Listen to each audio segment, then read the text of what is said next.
Okay, so can you see, both of you can see this thing, presentation?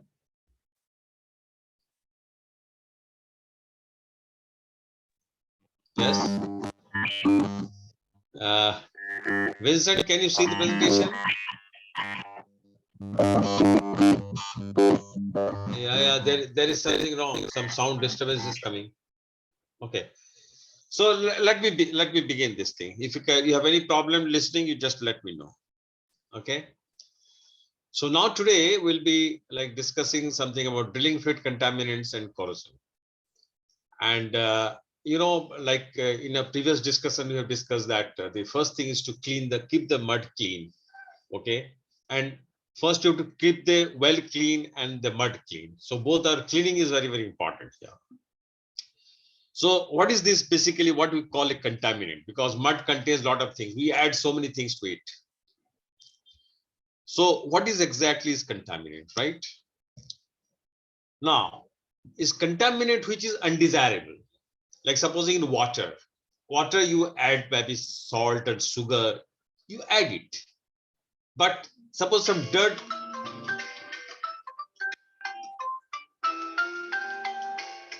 please hold on, there is some call. Hello, yes, कहाँ से? Axis Bank, yes, हाँ बोलिए.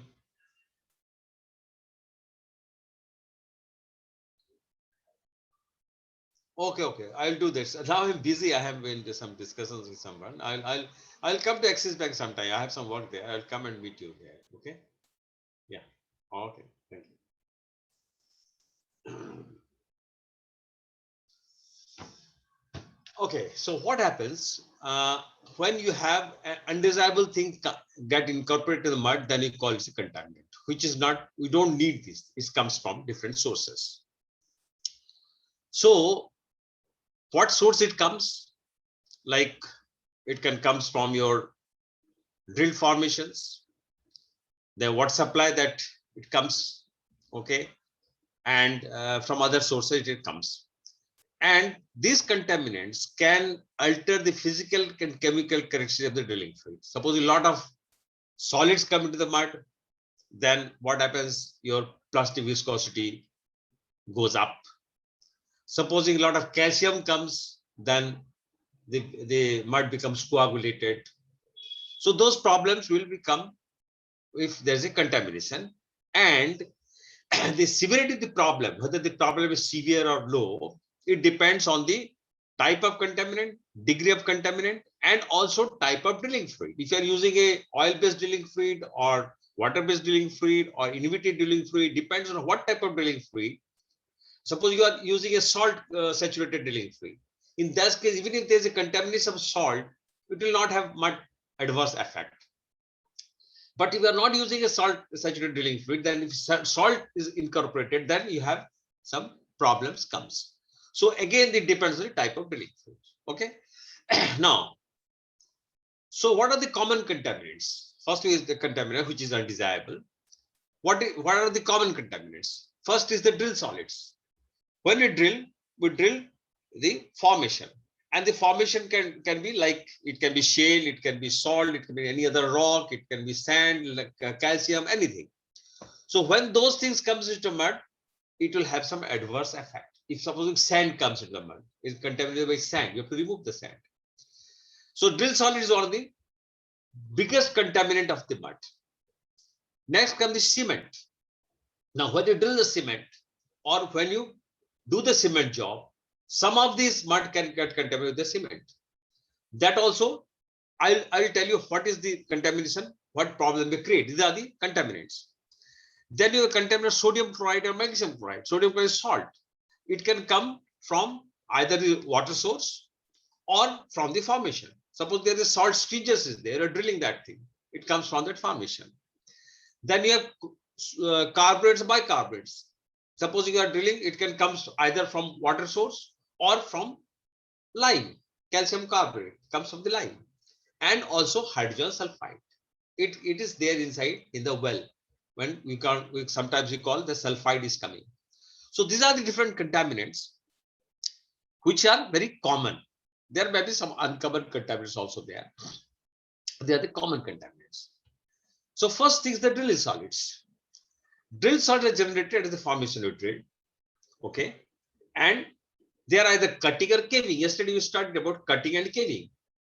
So what if a lot of caving comes, then a lot of solids generated. Yesterday you have studied that it can lead, supposing shale is the contaminant. And if you don't control it, then you have the bit balling. And certain percent drill solids are unavoidable. If you are drilling, there has to be some drill solids come into the mud. You cannot avoid it. It's not that you don't drill, you have to drill and solids will come to the mud. So degree of contaminating effect the exhibited drill solid depends largely on the type and particle size. Now, what is the type of drill solids and the particles? Smaller particles, bigger particles. Suppose there is a caving, bigger particle comes. And suppose you are drilling and shale, then small particles comes and the shale then get hydrolyzed. Okay. And it can create this bit balling problem. So it again depends on the what are the solids is in the formation. And you don't know when you're drilling the formation, you don't know what are the solids there. Okay. So some of the solids has to come, you cannot avoid it, and that you have to remove that contaminant. But how you remove it, again, that's we'll discuss later. And the contaminated drill fluids by drill solids indicated by what happens when you find that mud density increases. Suppose a lot of solids come to the mud drill solids, then the density increases, and also increasing plastic viscosity yield point, and also increasing high gel. So if you observe these things in the mud, suppose you have not added any barites, but you have not added any wetting material. Wetting material is either barite or other wetting materials, but the density has gone up.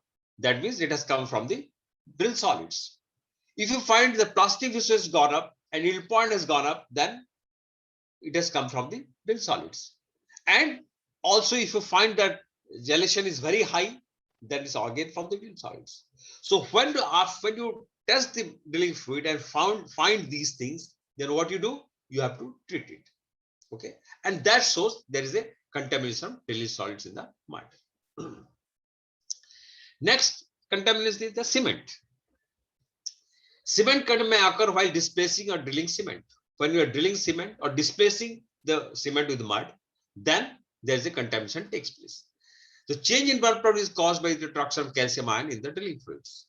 What happens when this change in mud properties is caused by the calcium ions in the drilling fluid? When these calcium ions come from the cement. Okay.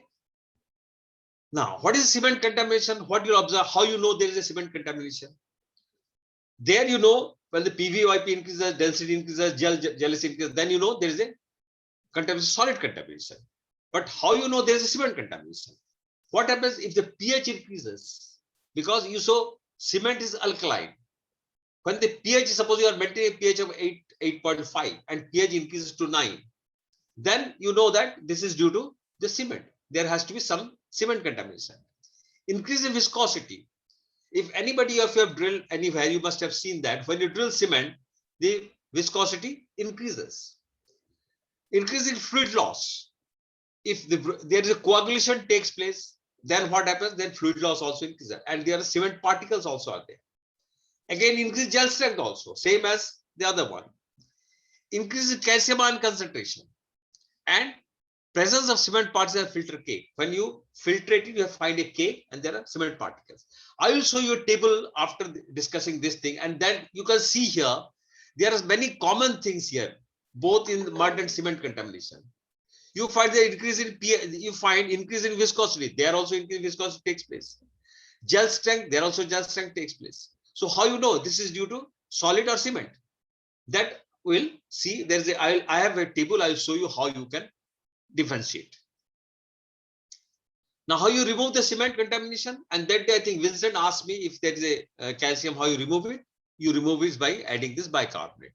When you add bicarbonate, when you have drilling cement, and you can add some sodium bicarbonate to that, then whatever the calcium bicarbonate gets precipitated, and that separates out from the so calcium is removed from the mud by the method of precipitation. This is how you can remove the cement contamination. And cement is basically the major part of the cement is calcium, calcium disilicate, calcium trisilicate. These are the calcium things are mostly, because you manufacture cement from limestone. Then comes the sodium chloride contamination. Okay, sodium chloride is encountered in makeup water. Supposing you are adding water, like supposing you are offshore drilling, then the water is saline water. And supposing if we are using water from some sources, maybe it's from a pond, a river, or a well, it may have also a lot of sodium there. Okay, and if you are drilling a massive salt section, you see when you drill this, and mostly if you find in Oman, they have massive salt sections up there. So if you're drilling a massive salt section or salt stringers, then what happens? Or you have a high pressure saltwater flows. Supposing there is a aquifer below the surface, underground aquifers, it may contain salt water. So you can get the contamination either drilling a salt section or from different water, maybe it's a makeup water, or from the high pressure aquifers, which is there in the underground aquifer. And the effects of sodium chloride on the drilling fluid is depend on the type of drilling fluid. Again, that's what it is. If you are drilling a salt saturated drilling fluid, then the effect of sodium chloride will not be much. But if you are not using a salt saturated drilling fluid, that's what happens in Oman, where we used to drill. Always we are using salt saturated drilling fluid because we find a lot of salt stringers there. And in freshwater based drilling fluid, the presence of sodium chloride above 10,000 ppm result in severe flocculation. Now, up to 10,000 ppm of sodium chloride in the mud, if you are using a freshwater drilling fluid, then there will be flocculation takes place. If it is more than 10,000 ppm, less than 10,000 ppm, don't have the flocculation. So, how you can know that there is the presence of sodium in freshwater based mud is indicated by increase in chloride content. There is a chloride content increases. Increase in viscosity, same thing as cement. The table will see the table will know that. Increase in fluid loss, increase in gel strength. Again, fluid loss, gel strength, they are very common in most of the contamination. But how to differentiate those things? We'll discuss about that. Increase mud volume. Supposing there is a saltwater aquifers, high pressure saltwater aquifers, then mud volume also increases. So when you observe these things, any of these change the parameters, you can know there may be a sodium chloride contamination is there. Okay. Next is if it's salt saturated, that is for the fresh water. If you're using a salt saturated mud and there's a contamination, then what to increase mud volume if it is from the high pressure saltwater aquifers. Change in density, naturally when a lot of salt comes, the density changes. Decrease in viscosity, because it is because of the water. When you add a lot of water, the viscosity decreases. Increase in fluid loss, naturally when a lot of water is there, fluid loss will increase. And decrease in pH, because when you add chloride to this thing, the pH will decrease, it goes down acidic. So this how you can differentiate whether you are using a freshwater mud or a saltwater mud. Then comes the contamination due to magnesium chloride. And this magnesium chloride may present in mixed salt layers on high pressure water flows. When you have drilling a salt layer, there may be magnesium chloride there. This is not pure sodium chloride. Or if the high pressure water also contains a lot of magnesium.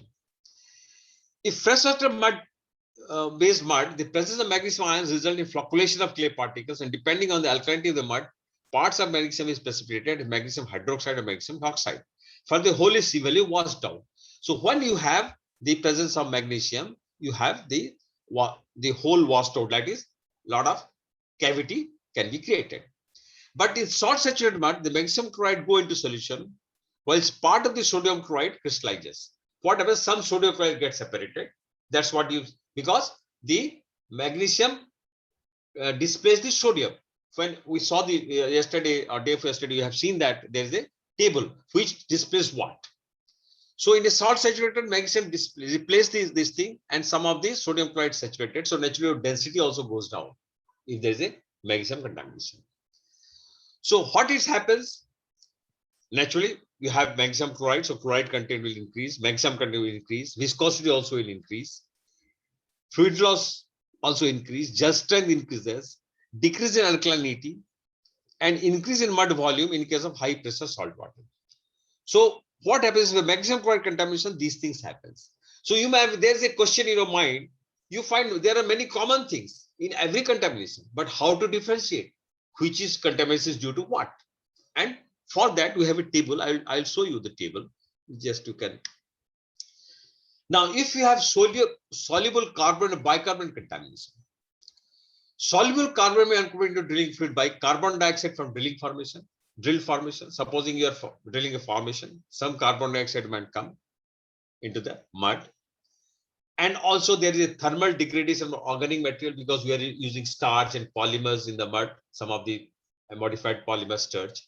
When these are degraded by the bacterial degradation or thermal degradation, then that also becomes a carbon because most of the organic compounds contains carbon. Same bacterial attack. Entrant air from the surface equipment, because if there is air contains also carbon dioxide and oxygen. So when these get through the surface equipment get entrapped. Overtreatment sodium carbonate or sodium bicarbonate. If you're treating a lot of soda ash or sodium carbonate, bicarbonate, adding to that thing, then also the contamination will be there. And carbonates for commercial barite or bentonite. What happens? These commercial barites and bentonite, as I told you yesterday, these are the mining product. This is not manufactured.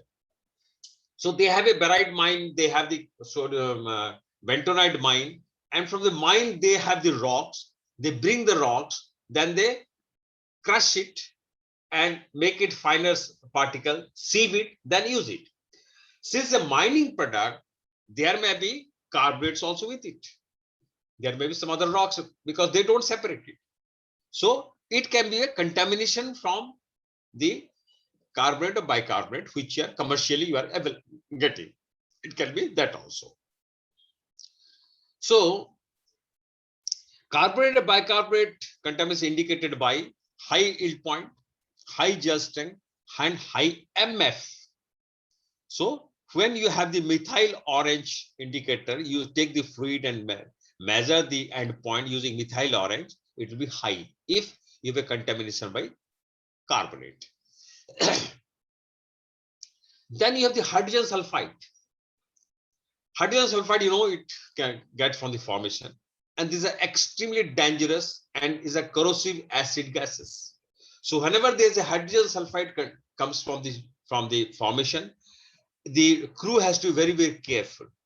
And it initially what happens, it can give you a rotten rotten egg odor, a very bad smell.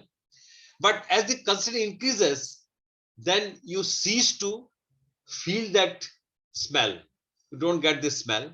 And if it is more than 100 ppm, you cannot smell it. So if it is beyond 100 ppm, then still without knowing, you just keeps on inhaling this gas, and that can be fatal. So hydrogen sulfide contamination is very, very dangerous. So hydrogen sulfide sources are the formation and byproduct from anaerobic bacterial action on sulfur compounds present in the mud, thermal degradation of lignosulfonates, and some chemical reaction to tool joint lubricant, because this grease and other lubricant, they contain sulfur. When you join two pipe, you put grease and you tighten it. So this grease contains sulfur. So this sulfur also can, with the chemical reaction of tool joints, can also increase the sulfide content. But these are very minor things. They will not have much adverse effect. The most dangerous is that when you get hydrogen sulfide from the formation. So what happens when H2S gas into drilling fluid is indicated by decrease in apparent mud density? Because naturally when the gas comes, there will be bubble. When the bubble will be there, the density will decreases. Decrease in pH, since H2S is an acidic gas, so pH will decrease. Increase in sulfur content. And the most important thing is black color of drill pipe and mud. I told you when you have hydrogen sulfide, there's a black coloring of this pipe, black powder. That is nothing because of the sulfur, right? Now, how to deal with hydrogen sulfide contamination? You can you can use zinc carbonate or zinc chelates as in the mud. And when the zinc reacts with sulfur, they form zinc sulfide. This is a stable form of sulfide. Okay. And zinc carbonate has a limited solubility. What happens this when the sulfide gets separated out as a precipitate? Okay, this is how you can treat the zinc carbonate or zinc chelates. Chelates, some organic compounds. These are the chelates. So when this reacts, it will form like this.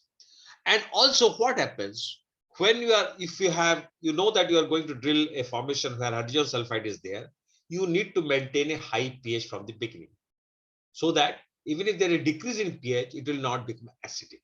That is the, you can deal with hydrogen sulfide contamination.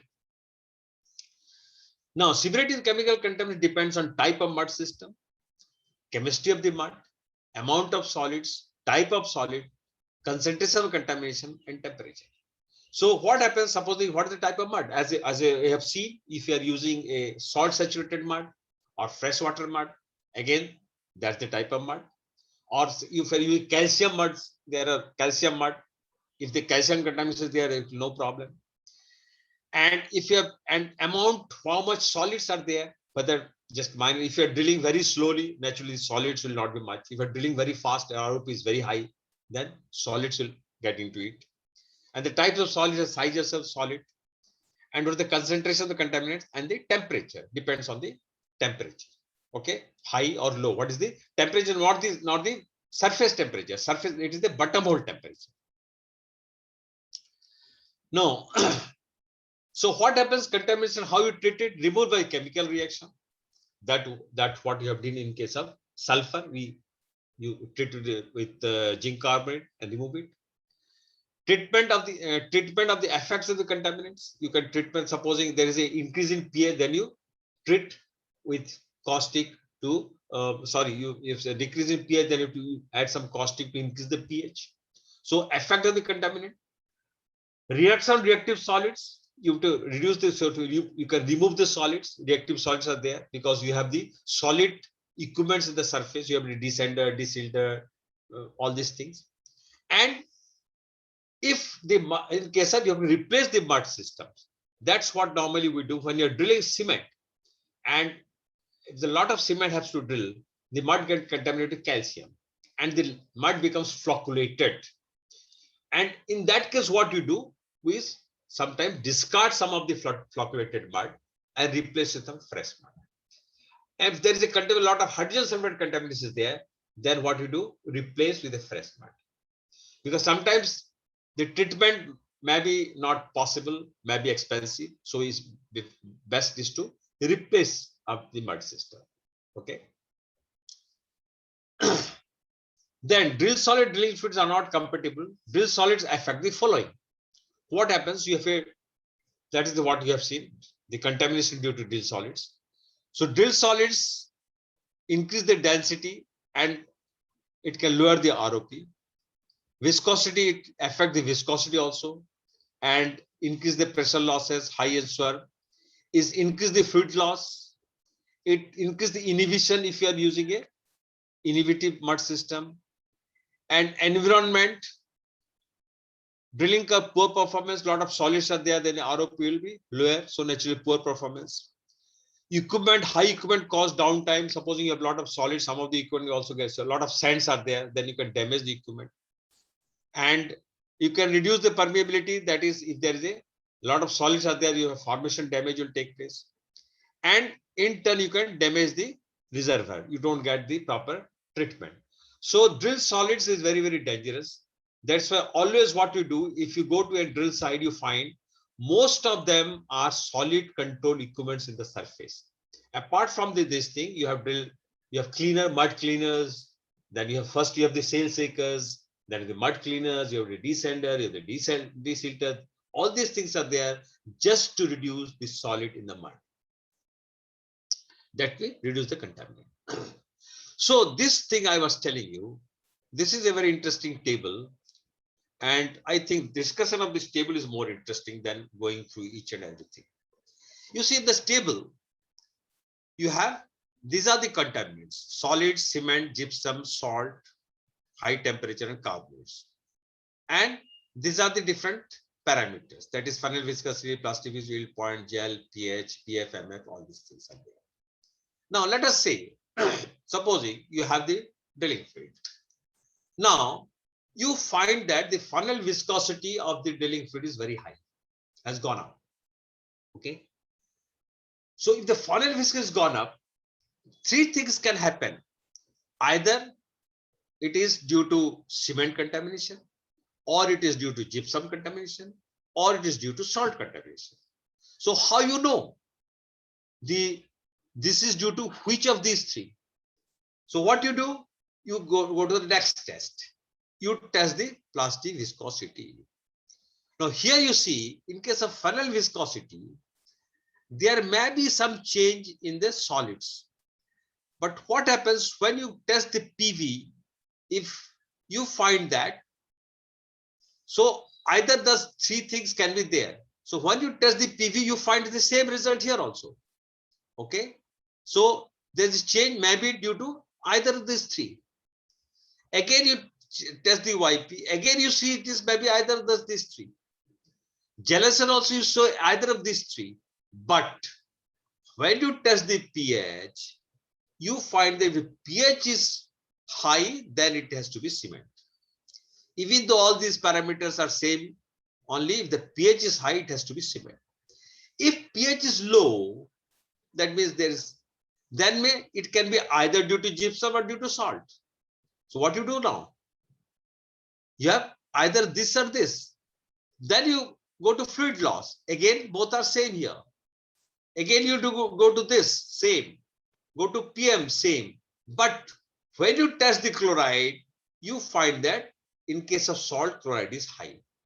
So when you do all these tests, then you can come down to which value. So first you start with funnel viscosity, this. Finally, when you test the chloride, you find the chloride is high. Now you are sure the contamination is due to salt. Now one more thing. Supposing you find yield point is high. So it can be either cement or gypsum or salt, or maybe due to temperature and maybe due to carbonate. Either of these five may be responsible for the increase in yield point. Then you measure the gel strength, again you find the same thing. But when you increase the pH, you find pH is high in case cement. If pH is high, it has to be cement contamination. Again, if pH is low, there is reduction in the pH, then it can be due to gypsum, salt, or high temperature. And it cannot be carbonate. There is no change here. So what happens when you have these three? Then again, you keeps on testing. You find the same in fluid loss, same in PF, but when you come to PM, these two are low. But finally, if it is chloride, it is salt, and it is calcium, then it can be gypsum if calcium is high. So this is how, whenever you test the parameters, and from the parameters, if you have this table ready with you and you test the parameters, so what you do, you test all the parameters, they make a table. When you make the table, you can find out which of these can be the culprit for this change in the parameters. Then you treat that culprit. As you have seen, in case of cement also increase in viscosity. In case of gas or salt also increase in viscosity. So how you know this? So you can know only if you have this type of a ready reference, ready reckoner, you can say, you can know that this can be due to any of this contamination. So this is a table, of course, I got it from somewhere. So you better keep such a table when you work in the rig in front of your table. If I is sitting, then that can give you the idea. And based on these things, you can think of what the treatment.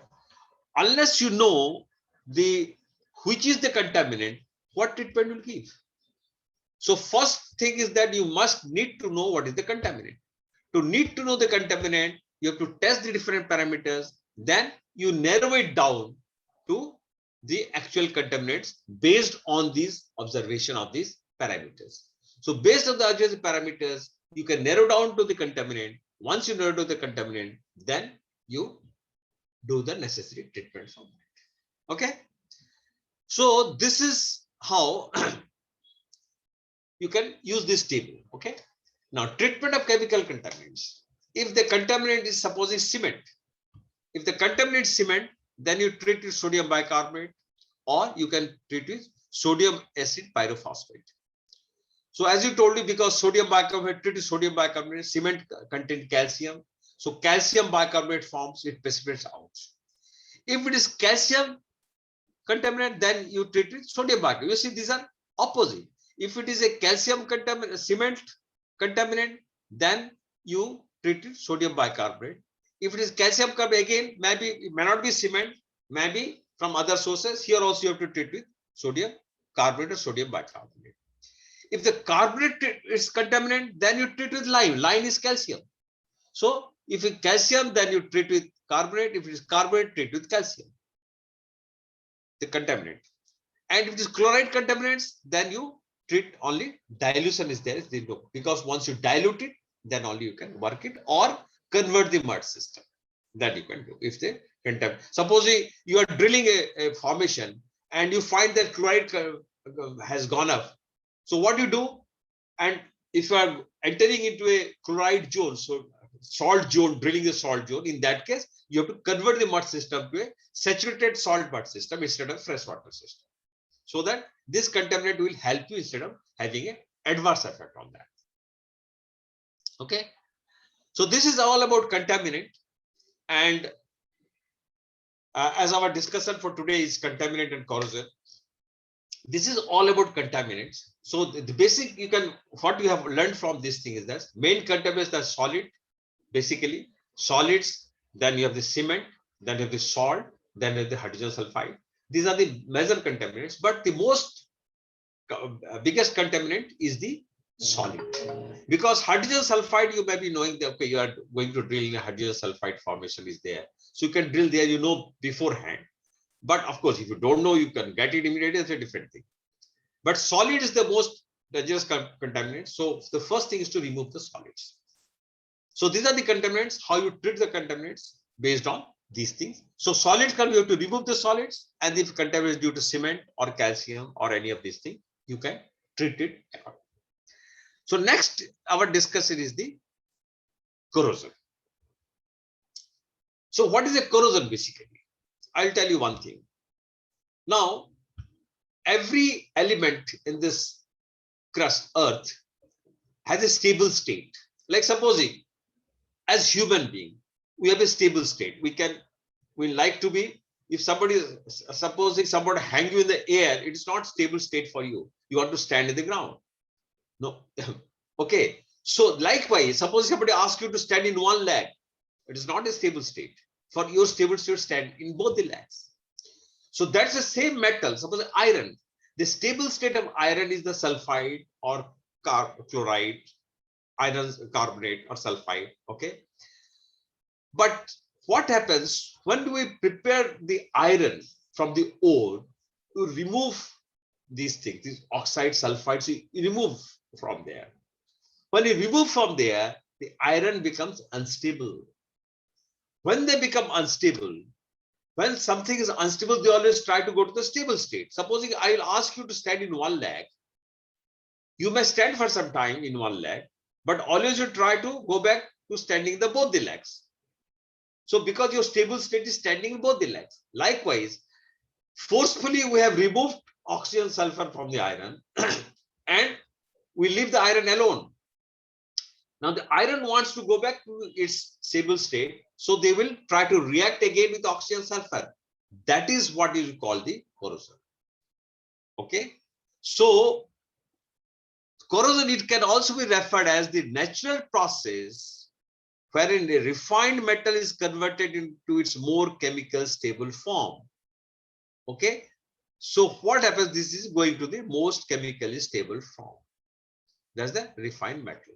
So corrosion is the conversion of the refined metal to its more stable, chemically stable form. That is corrosion. So what are the types of corrosion? There are different types of corrosion. One is uniform corrosion, pitting corrosion, intergranular corrosion, exfoliation corrosion, stress corrosion, crevice corrosion, galvanic corrosion, erosion corrosion. So the different types of corrosion, based on these types of corrosion, then what we do, we try to think how to get rid of it. So let's go one by one how this it looks like.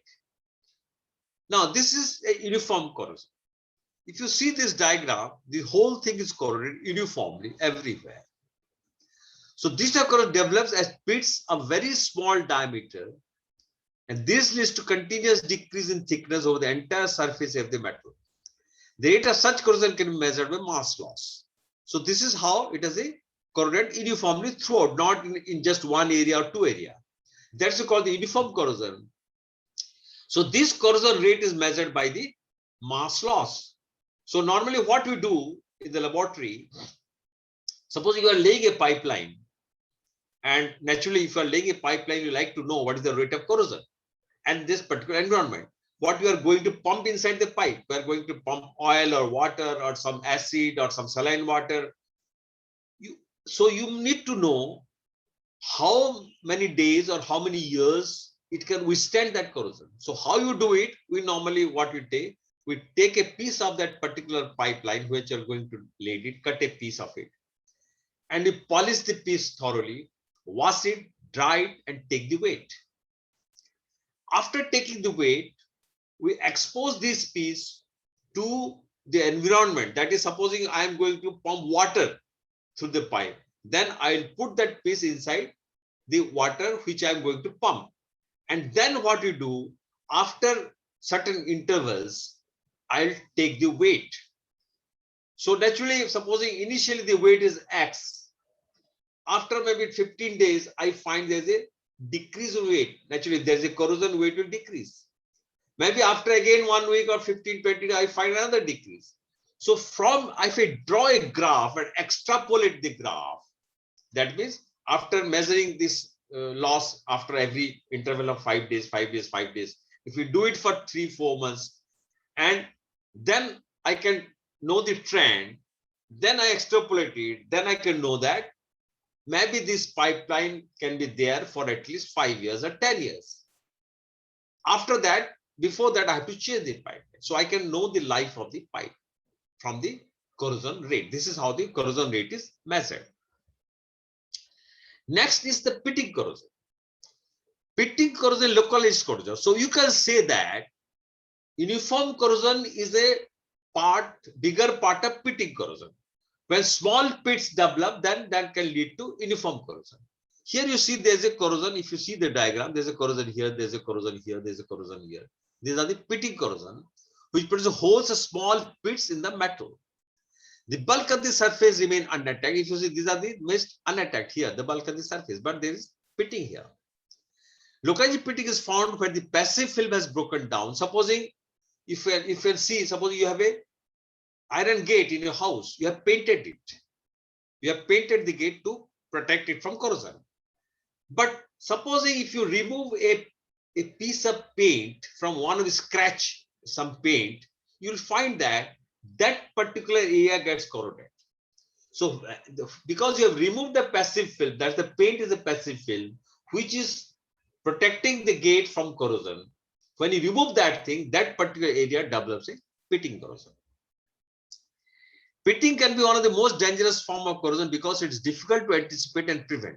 So what happens here, you see there's a uniform corrosion here. But if you have this type of thing, if you cannot anticipate properly, you don't know how much big is the pit. So it is sometimes becomes dangerous because you cannot anticipate what will going to happen. Next comes the intergranular corrosion. This corrosion refers to localized corrosion along the grain boundaries. What happens if you take an alloy or even other metals also, there are grains. Different grains are on different stress conditions. So based on the stress condition or type of element, they have different electromotive forces. So when they have different electromotive forces, one of the grain can act as an anode, another grain can be act as a cathode, and there will be corrosion takes place. And such corrosion takes place due to higher rate of corrosion of grain boundary area of an alloy than that of a grain interior. So this is how a intergranular corrosion takes place between the grains in the same metal. Okay. Next comes the exfoliation corrosion. You say Like the uniform corrosion is an extension of pit corrosion. Okay, you see here pitting corrosion. Likewise, this exfoliation corrosion is again an extension of a grain boundary corrosion. What happens? It's a physical evidence of intergranular corrosion. When intergranular corrosion takes place, then after it sometimes this type of thing comes up. The metal surface forced up by the expanding corrosion product below the surface. You see, there is a metal surface is here. Now it has flacking has taken place and peeling and flaking has taken place. So it can be identified metal surface flacking. You can see in many of times in your car, you find some flacking from the body takes place. So some exfoliation corrosion taken place below the paint. And after some time, see that if there is a corrosion, a lot of corrosion has taken place, the paint flaks up, it comes out. This type of thing also can happen. That's an exfoliation. So exfoliation corrosion is again a extension of intergranular corrosion, and uniform corrosion is extension of pitting corrosion. Next comes the stress corrosion. You see, if a metal, this is a stress corrosion. If a metal is under constant tensile stress and exposed simultaneously to specific corrosive environment, cracks immediately after a given time, they face stress corrosion. You see what happens? This is true for drillers in the drilling industry, because the drill pipe is under stress, because the drill pipe, there is a drill collar, bit, everything hangs from the drill pipe. So naturally the drill pipe is under stress, and also it is in the environment, because the mud is a corrosive environment, it is alkaline. There's a corrosive environment is there.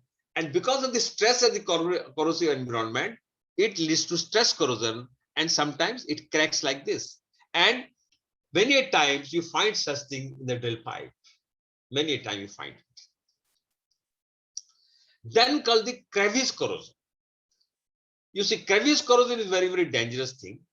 This refers to localized attack on a metal surface at or immediately adjacent to a gap of crevice between two joining surfaces. Here you see, this is surface, there's a bolt on this one, and you find corrosion here in the joining surfaces. Here, suppose there is a corrosion has taken place, and this type of corrosion sometimes create a hole. The gap or crevice can be formed between two metals or metal and non-metallic metal. The damage caused by crevice is normally confined to one metal at local area within the closed joining surface. And sometimes this crevice corrosion also create a problem. Now, supposing you have put your wheel the car, and you have put the bolt, okay, wheel nut. Now, supposing there is a corrosion takes place between in the wheel nut and the rim, car rim, and this particular wheel nut can get loosened. And if it get loosened, then your wheel start bumping like this, and it may come out also. So sometimes such type of crevice corrosion become dangerous, because sometimes you cannot see that what is happening below it. Sometimes you cannot see. Next comes the galvanic corrosion. So what happened when you see this? These are two discernment. One is copper bolt and you have a steel nut. So if you put a copper bolt at the steel nut, then this type of corrosion can take place. This is called a galvanic corrosion. And I can tell you one of my own experience, and that's interesting for you maybe. You know, in the refrigerator, you have the copper pipe is there, through which your coolant flows, and it keep your refrigerator cool. Okay. Now inside the refrigerator you have a deep fridge. Of course, nowadays the deep fridge again made of polymer, but in early days these are not polymers; they are mostly aluminium deep fridge compartment. Deep fridge company is made from aluminium. So one of the companies, what they did, they put the copper and they join it with another aluminium pipe with the copper pipe. So what happens? There's a corrosion took place. So I purchased a fridge at that time, maybe about 30 years back. And after using the fridge for about a month, I found that it's not cooling. Then I called the service guy. He checked it, say there is no gas. So filled the gas. Then it started cooling again. I used it for about a month or two. Again, same problem came. Again, I called the service guy. He came. I said, "What is the problem? Why there's a leakage? You must find out the leakage point." But the service person was not very qualified, so he couldn't know much. So he called the service engineer. This was a technician. He called the engineer. The engineer came and I told him, "You just find out." I didn't know this has happened. So when he checked everything, he found there's a small hole has developed in that particular joint between the aluminum and the copper. So I said this is the problem, because these are two dissimilar metal and some might be some galvanic corrosion taken place, and the hole has been developed in the copper and there's a in the aluminum, and there's a leakage. And then of course they could not change this thing. They made some put some what you call glue type of things and close the hole. But this is the type of corrosion can take place if you're using two dips. That's why whenever in the machine or in your house also, suppose the door knob, you have a door knob. If you are using a copper bolt, use a copper knot. Don't use a copper bolt and a iron knot. Then it might get corroded. And finally, the hinges may be loose or something can happen. Next, the erosion corrosion. You see, all the corrosions were basically chemical corrosion, but this is a physical corrosion. What happens when in rate of deterioration of a metal because of relative movements, when the fluid is moving inside a metal pipe or anything, because of the movements, it can destroy some of the metal surface. It can erode it.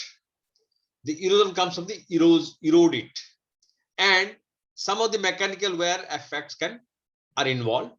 Metal removed from the surface either in the form of solid corrosion product or in the form of dissolved iron. You see, this here is a pipe, and due to movement of this fluid, this erosion has taken place here. You see this one.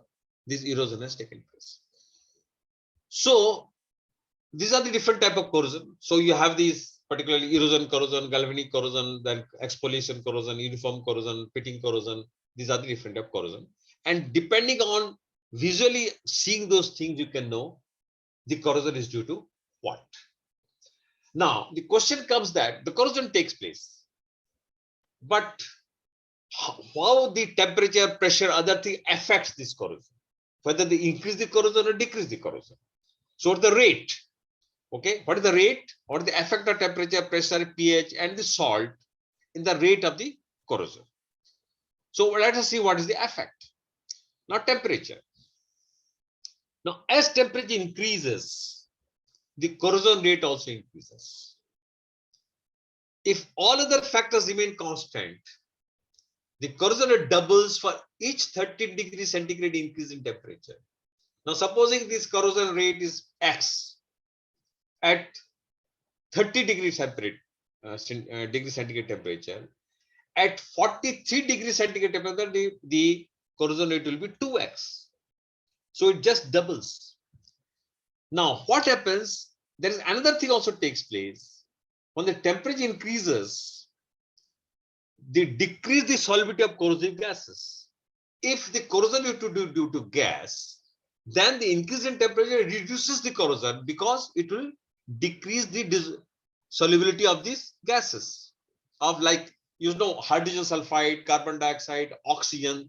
They are the culprit. They corrode. Now, if you increase the temperature, this gas goes out, and that it can decrease the corrosion. So temperature can increase as well as decrease the corrosion depending on what is there. Whether the salt is there or there is a gas there. Now the pressure. Increase the pressure, increase the solubility of most corrosive gases. Now what happens? If you increase the temperature, the corrosion due to gas will decrease. But if you increase the pressure, the corrosion due to gas will also increase because the solubility increases. Okay? And this will affect the oxygen content of the fluid, increasing corrosiveness. So what happens in one case, temperature, if the gas is the culprit for the corrosion, At high temperature, it decreases, but at high pressure, it increases.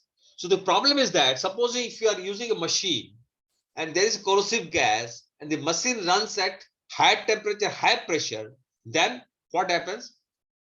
At high pressure, the increases, but again that corrosion decreases.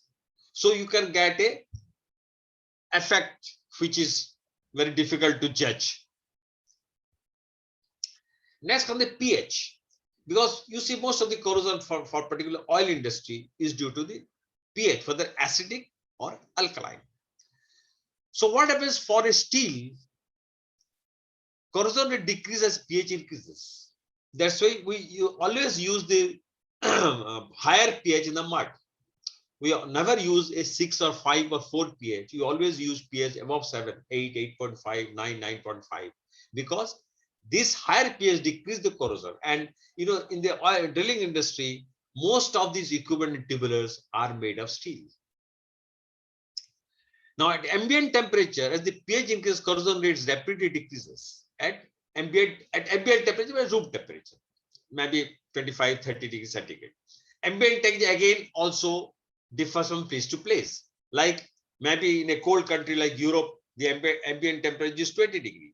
But in a hot country like Middle East, the ambient temperature is 35 degrees. So again, there is the ambient temperature depends from place to place. Rates are much lower in alkaline fluids than in acidic, naturally. Now, little reduction in corrosion rate is obtained as pH increase above 10.5. If pH increase above 10.5, then there is hardly rate is obtained as pH increase from 10.5. Little reduction will take place. Now you see, in the drill pipe, nowadays, of course, I have never used most of the drill pipe and drill collar or everything that you used are made from iron and steel. But I understand nowadays they have started using some aluminum drill pipe in some places. Of course, I have not used any aluminum drill pipe in my career. Only I have read it. I don't know much about it. So what happens in case of aluminum? Corrosion increase will increase in pH. That means if you is alkaline, the corrosion will increase. Okay. This is due to the formation of soluble aluminum compounds at high pH. So what happens if you are using a aluminum components at drill string, then you should maintain a pH of 6 to 9. Don't go beyond 9. But the question is here, maybe your drill pipe is aluminum, but what about others? Your pump the pipe attaching to the tank, stand pipe, these are again iron. So you cannot afford to go to the pH of 6. You have to have more than 7, but you cannot go beyond 9. Okay. Next is dissolved salt. Now, what happens? The salt content increases, the conductivity rises.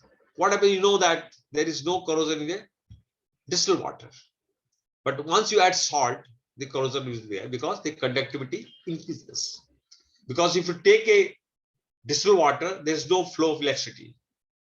If you want the flow of electricity, you have to add some salt. Then only the electric flow. Increase the salt concentration, however, reduces oxygen solubility. So once you increase the salt concentration, oxygen solubility decreases, and thereby decreasing corrosion rate. Now you see there are two contradictory things. If you increase the salt, the corrosion increase because of the rise in the conductivity. And side by side, when you increase the salt concentration, the solubility of oxygen reduces. So there's a decrease in corrosion. These are two contradictory things can happen. So the overall effect is a brief rise in corrosion rate due to conductivity until the salt concentration reaches approximately 18,000 milligrams per liter. Okay. Now above this range, as salt concentration increases, oxygen solubility and corrosion rate decreases. So up to this, the salt plays its role, but after this, then the oxygen comes into the picture. So what is the source of oxygen? Oxygen can come from the atmosphere, from water, from soluble equipment, from gas separation equipment, and from the mixed equipment. If you go to the rig site, they have some mixing equipment like the mixer or the hopper. There's a mixing equipment. It can take air, and along with the air, it can take oxygen. In the pump, it can take oxygen. When there is a joints, it can take air. So the source is the air. And this dissolved oxygen can destroy the protective hydrogen film that can form many metals and oxidize dissolved iron into soluble forms. So oxygen is the most biggest culprit for the corrosion. That's why if the water boiler corroded, a lot of oxygen is there. Next on the carbon dioxide. Now carbon dioxide you can get either from the formation, normal daily formation, or from bacterial degradation, because you are using starch, which contains a lot of organic compounds and a lot of carbon. Most of their organic compounds are, they're hydrocarbons. There are a lot of carbons are there. So this bacteria eat into this thing and they release carbon dioxide. And this carbon dioxide, for reacts with water, they form carbonic acid. This carbonic acid again attacks the iron, forming iron carbonate. And this is really leads to severe pitting. So whenever there's a carbon dioxide, so that's it. Normally what we do, we add some bactericide in the mud, which will not allow for this bacterial degradation of this compound. So in the mud, always we add some bactericide. Okay, so it will not allow the bacteria for this degradation. Next comes the hydrogen sulfide, and that's a contaminant. One contaminant is from sulfide, and hydrogen sulfide also leads to corrosion. And we get the hydrogen sulfide mostly from the formation. And this hydrogen sulfide, when it reacts with iron, there's a water, it forms iron sulfide. And if you see some of this, if there's a hydrogen sulfide coming, you can see there's a black powder in the pipe, black sulfide coating, okay, in the pipe. And this also leads to severe pitting and hydrogen embrittlement and sulfide stress corrosion cracking. And this leads to stress corrosion when you have the lot of hydrogen sulfide coming from the formations. So how you prevent this and control the corrosion? The corrosion can be prevented or controlled by the following ways. First is proper design of equipment. You see, you have to design the equipment properly. Like, as I told you, supposing you have hinges in the equipment, so don't use the same, you have to use the same material both in the nut and the bolt. Don't use one material for the nut, another in the bolt, number one. Number two, when you're tightening it, you have to put some, don't allow it to touch. You can use some rubber washers inside so that you can prevent the corrosion. Okay. So while it is the equipment, you should use the same metal throughout. As I told you, the fridge, refrigerator, because there's a design problem. They could have done, instead of going for the joining the aluminum, they could have just rotated the copper. So there's a design problem. That's the problem. So you have to design the equipment properly so that it will not lead to corrosion.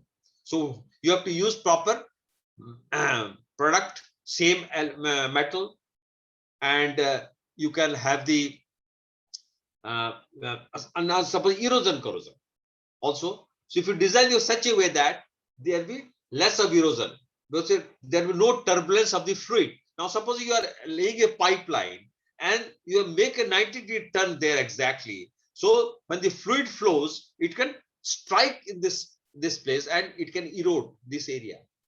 So instead of doing that, you can just make a regular turning so that erosion can be reduced. So designing of equipment is very, very important if you want to reduce corrosion. Next comes the coating and lining. You can design the equipment, but after designing also you have to put a coating. Now supposing, as I told you, you have a gate in your house or your door. So what do? You put a paint. When you put a paint, it can have two effects. One is looks beautiful, that is aesthetic sense, and secondly, it will reduce the corrosion of that iron gate. So you can have natural paints, you can have epoxy resins, you can put a resin, you can have polyurethane, and some of the resin and plastics can be used so as a lining. some of these things you can have a lining inside the pipe. You can have a plastic lining. So when the fluid is flowing, it will not corrode the pipe. And if you see the pipeline outside, they have the synthetic resins they wrap it some resins outside so that it will not corrode. So you can have the coating and lining. So you can either design this properly. Then next is you can coating and lining. Alter the environment. You can alter the environment. Now, supposing adjust wall thickness. Supposing you know that the corrosion is very high, so you can do one thing at the designing stage itself. You can have the high thick wall so that naturally what happens, if the corrosion rate is high, it will take a lot of time for the whole thing to get damaged. And you can use adequate drainage. Now, suppose you have a tank, you have some fluid is there. You should have a system of draining this thing. Even the pipeline also, you can have a system of draining those fluid. If the fluid remains there, it can lead to corrosion. And minimize bimetallic corrosion. That's why I told you, you have a bolt, nut and bolt. This is a bimetallic. One is an iron, another is a copper. So you can minimize this thing, use of this thing. Minimize turbulence the pipe. Again, the designing stage you can minimize. Suppose your fluid is flowing very fast, either you can reduce the fluid flow or you can have the design at the time of to reduce the turbulence. And use proper metal or plastic. Now, as I told you, if it's a nut and bolt, you can use a washer there, but the plastic washer, rubber washer, so it will not touch. So the bimetallic corrosion will not take place. Now you can use some inhibitors. That's what normally the drilling fluid use corrosion inhibitors. Corrosion inhibitors and bacticide, both use. Okay. Corrosion inhibitor is a chemical solvent which is applied in a given environment to reduce the rate of corrosion of the metal which is subject to that specific environment. So you can use the inhibitors. So it can inhibit. Sometimes the inhibitors make a film over it. So naturally it will not allow the corrosion to take place. So in the drilling mud, you use corrosion as well as this thing. Next comes the cathodic protection and then the anodic protection. So these are some of these things. And then finally you have this cathodic anodic protection. How it happens, I'll just show you two diagrams and then you can finish it here. This is a cathodic protection. So what happens? The one which you want to protect is made the cathode and you have a sacrificial anode. So what happens? This gets corroded, protecting this one. Now you have seen, like supposing you have a copper and an iron bolt you have seen. So what you do, if you want to protect this copper, then you can use the iron as a sacrificial anode, this as the cathode. And then you can protect it. And you can, these are the mostly, you can find these things in the pipeline, big tanks, many places you can find this thing. So for this thing, they avoid corrosion. Cathodic protection. Cathodic protection means you make the one you want to protect is the cathode and you have a sacrificial anode. Another is called the anodic protection. Anodic protection normally is not done in the pipeline, because in the cathodic protection you don't need the external, no power source is needed. No other external power source is needed. But in anodic protection, you need a power supply. So what happens? This thing is actually difficult to use it in the outside, like supposing a pipeline which travels to different villages and cities and roads and forests. So you cannot have a power source. So normally this thing is done inside a factory premises where you can have a power source in a controlled environment. And this is done using most of this is sulfuric acid. The sulfuric acid tanks are metal tanks. It contains 78 to 100% sulfuric acid. So it can get corroded. So what they do, they use this type of protection using a power source. Because here you have to need a power source. If supposing you have a battery, you have to make one as the anode and as the cathode. But in the cathodic protection, you don't have a battery. Automatically, depending on the electromotive forces of these two elements, automatically one becomes the anode, another is the cathode. This is how it is done. So this is all about the corrosion and contaminants. And if you have any question, please. Vincent, any question? Vincent, there's some problem. There is your your sound system is a problem. No. Hello, I'm not able to clearly listening. I'm not able to listen clearly. Your no. There is some problem with your sound system. There is some disturbance. I'm not able to listen. Anybody, Samuel, you have any question? No. Hello, sir. Yes, please. Samuel is clear. Vincent, you have a problem. Samuel is clear. Yes, Samuel, tell me. Thank you so much, sir, for the lecture. You have any question? I have a question when you notice these contaminants on drilling fluid while in operation, like the chart you showed us, how long does it take to identify the particular contaminant, since you may need to take all the test for all the contaminants? Yeah, I can tell you this. How you do it. Now, normally what happens in the drilling fluid, in the rig, when you're working the rig, there are certain parameters are tested regularly. Like you test the viscosity, funnel viscosity, you test the density, you test the pH, you test the plastic viscosity and yield point, and the fluid loss. This is done on a regular basis. After every 1 hour, half an hour, you have to test this thing. Okay. Now what happens? Supposing, now if you are drilling cement or you have done some cement job, you are sure that some calcium contamination is going to take place. So before you do that, what we normally do, we normally when you drill a cement, we always keep the pH high. Always keep the pH high, and we treat after the mud flows out. Then if it is highly thick mud, we throw it, or else we treat with some carbonate. Okay. Now, if you do not know, you know nothing, you don't know that you are drilling cement. Suppose you know there is a hydrogen sulfide. You know beforehand that you are going to drill a formation which contains hydrogen sulfide. So what you do, you keep the pH high, and the mud that you are pumping into the hole, you treat that treatment that you already treat with some zinc carbonate. Okay. So these are the things, some pre-treatment you can do. But supposing you don't know, so what you do, you just do the regular testing.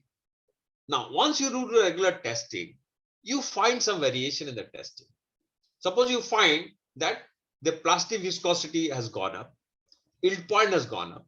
So what you do, normal treatment we do, we run the descender desilter, then we dilute it with water to reduce it. Okay. Now, supposing you find any variation in this testing, as if I go to the table, let me go to the table, that will be more interesting for you.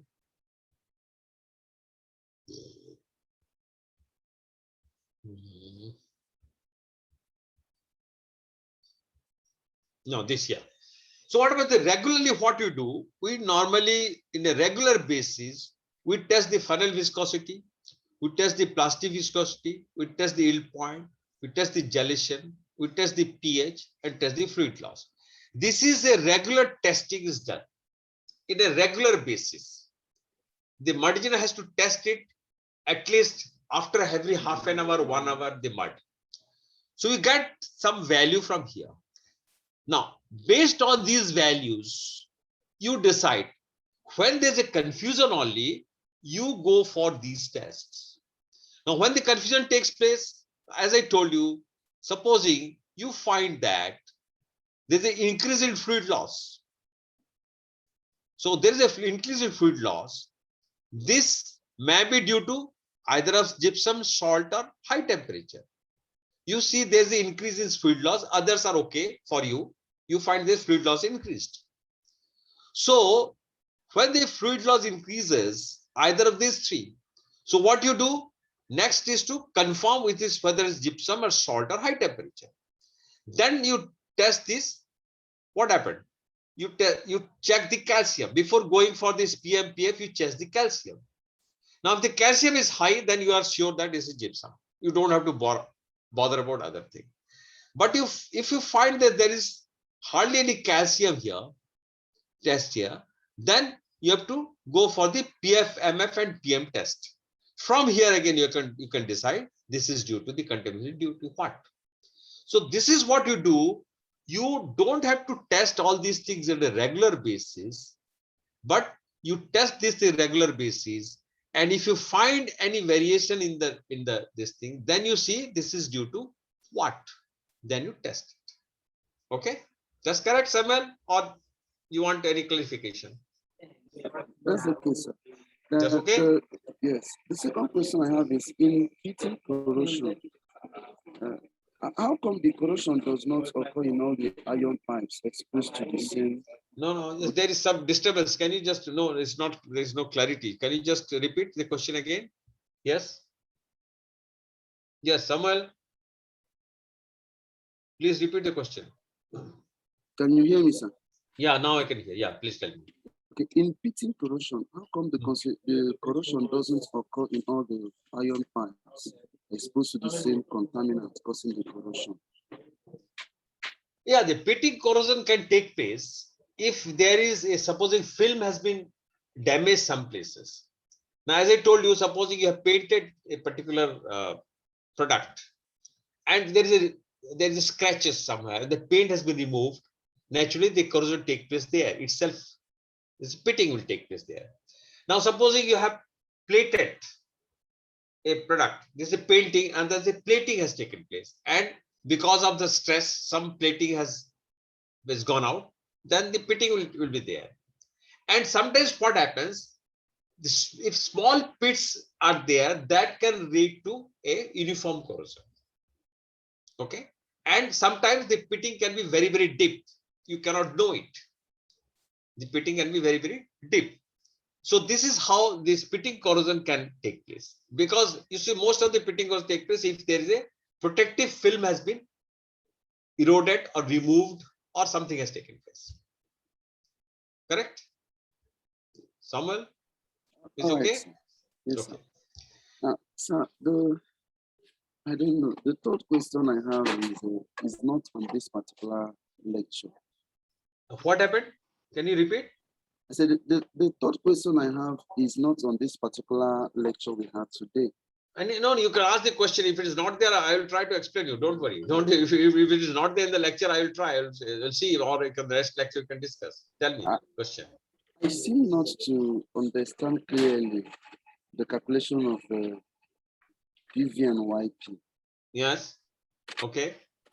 So you want to know? You don't know how to calculate PV and YP? Is confusing me a little. Confusion. Okay. How you calculate PV and YP? Right. Now, you see, you have the fan VG meter. That's it. It's not the funnel viscometer. You have two types of viscosity measurement equipment. One is the funnel viscometer. You have to take the funnel, then pour the fluid, then you drain it, and you calculate how long it is taking for the fluid to flow. And based on the, you say this is the viscosity funnel. They call it funnel viscosity, and it is in minutes or seconds, like 20 seconds, 40 seconds, 50 seconds, 80 seconds, like this. That's in seconds. But plastic visibility point is not in seconds. What you do, you take it, there is a fan vigimeter equipment, and you take the mud there. Then in the fan vigimeter, what happens? There are two things. One is the bulb, one is the cylinder. The bulb do not rotate. Suppose this is the cylinder, this is the bulb. Now what happens? The bulb is static, it will not rotate. The cylinder rotates. Okay, it rotates like this. Then you have the mud. You take a cup of mud and you dip the bulb and rotor inside the mud. Then there's a motor. You switch on the motor and this thing rotates. When it rotates, because the mud and the rotation of the cylinder, the bulb get deflected and you have a reading there. And you rotate this cylinder at two different speeds, one at 600 RPM per minute and another 300 RPM per minute. So you have two reading at 600 RPM. Supposing you get a reading of, let us say 60. There's a you have a meter from where you get this some deflection.